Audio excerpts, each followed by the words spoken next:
Hi, I'm Elias, and I'm here to talk to you about a method for learning the fingerboard called the c.a.g.e.d method, and that stands for c.a.g.e.d, c.a.g.e.d.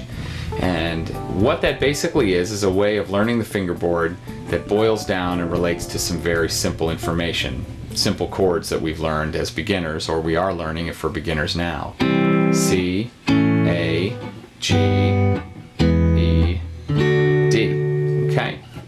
Before we go any further though, let's quickly tune up. Here's my E, here's my B, here's my G, there's D, A, and E. I'm tuned to A440, and if you need to just stop and rewind and pause and just kind of check your tuning, it's always good to make sure we're in tune.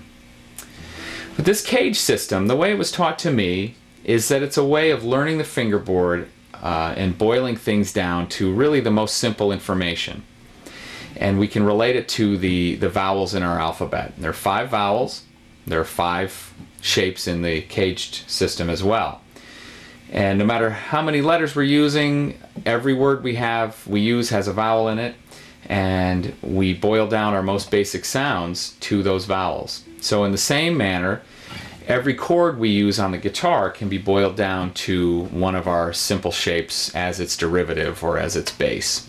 And if we learn those 5 shapes and start to expand them across our fingerboard, we really will begin to visualize the fingerboard in the vertical and horizontal direction, so this way, and really get to know what we're playing and recognize what we're doing, and that's really important. So let's start by the C shape. We've all learned this, or we will. If we can move the shape around, we make it a bar chord. And I'm just doing this to give you the idea that this shape can be moved around, but this isn't a bar chord that we use, but this is a chord that we move around pretty commonly. That 7th chord is derived from this C shape. That Jimi Hendrix E sharp 9. Those are all derived from that shape. If you take a look at my left hand, we can see that maybe by moving a finger or two, we can retain that shape, but create some different chords. So here's that C shape, and I'm adding the 7th, and I can move this all over my fingerboard. Okay, and you can make it major 7. So I just want to show you that by moving a finger or two, you can begin to recognize some different shapes that are all based on having the root right here on this A string. Well, let's move on. Let's take a look at another one. So here's the A shape. We all know that one. We can move that around. Some people choose to put all the fingers down. Okay, and we play those power chords if you're a rock player, or blues and country. That's where our root is right here, and our shape is falling in this vicinity, okay? So there's our A shape, and there are a lot of things we can boil down to relate to this shape. So there's our A shape. We move that up. By moving a finger, I get a major 7th chord, I get a dominant 7th chord, and again I can move that around. I get my minor 7th or my minor chords. I have scales that relate to that shape, and all of a sudden I'm beginning to recognize some material just based on this simple A shape. So the G shape now is next, and that's based on our G chord. And yes, we can move this around if we want to make a bar chord out of it. It's a little awkward. We don't have to do that. In fact, nobody does, I think. I have long fingers and it's hard for me to do. But what we want to be able to do is recognize our root right here on our E string, and in this case we're playing with our 3rd finger, but we can change that around if we need to. We can see part of a shape. We can maybe play a partial chord. Okay? We can then start to see some shapes as they relate to that G shape. my G shape, and I can recognize part of that chord in this manner, or I can recognize it in this manner, where I've got the part of the chord right here on the top 4 strings, for example. And if I move my pinky, I go from having an A chord here in the G shape to an A major 7, to an A7, okay? Just by moving a couple of those fingers around, by moving one finger around. And I'm relating it to that wacky G shape.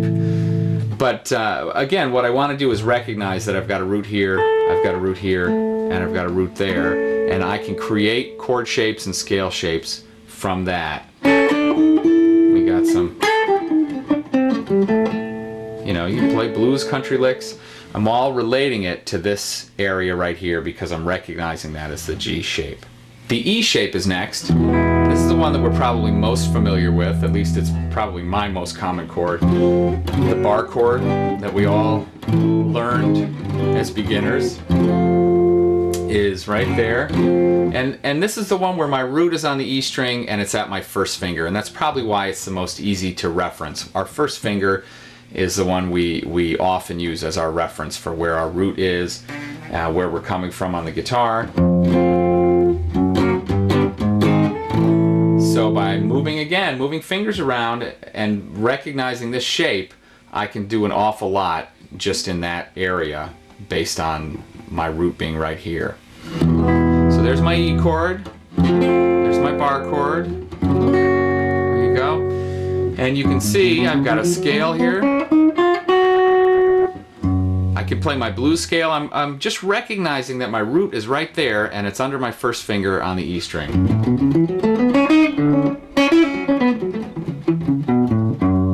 I can change a finger and make it minor. I can make 7th chords, minor 7, 13, those partial jazz chords. All of that I'm thinking as part of this E shape. Okay, and of course you can move it all over your fingerboard. And the last shape that we're going to talk about is the D shape. Okay, and this one our root is on the D string, so we're beginning using it to recognize guitar shapes, chord and scale shapes with our root on the D string. I think this is a good one because to me it really takes us across that funny little hump on the guitar going from the G to the B strings where we're tuned differently, and sometimes visualizing things in that area between, or particularly between those two strings, where your fingering is going to change if you're playing a scale. That was always awkward for me. So beginning to recognize things on the bottom 4 strings, the highest pitch strings, but D, G, B, and E strings, was awkward for me at first. So this is my way of creating a little bar chord and recognizing that for me. But also, we're taking this D shape. We can do a lot with this. If you've ever seen piano music or chord charts that have a slash, like a D slash F sharp, a chord with maybe the 3rd in the bass. That's this shape also.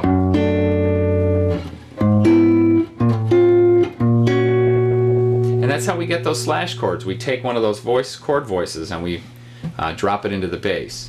So you can see my left hand, we've got our D shape. And then I've got my D shape with the F sharp in the bass. You might say that sounds kind of funny, but if you put it in a context, those chords really sound pretty with the 3rd in the bass. And that's how we get that shape. Just beginning to recognize a lot of the jazz chords, you know, using the material on the top 4 strings sound great. You've got a minor chord there. And we can change things around.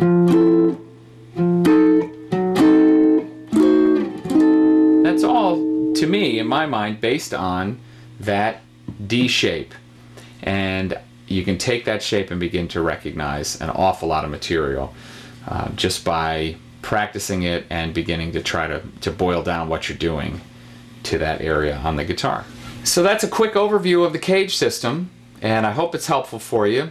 Certainly you've got DVD at your fingertips so you can rewind, go over the material, And this is the kind of thing that you want to begin to relate some of the chords and scales and things that you're doing to these shapes. Again, trying to boil them down and recognize where you are. I think one of the hardest things on the guitar is to play deliberately. It's a real easy instrument to mimic scales and licks, but to create your own material and to really play information on the guitar on purpose is a challenge.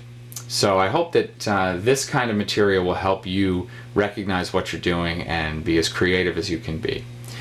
Best of luck with your playing.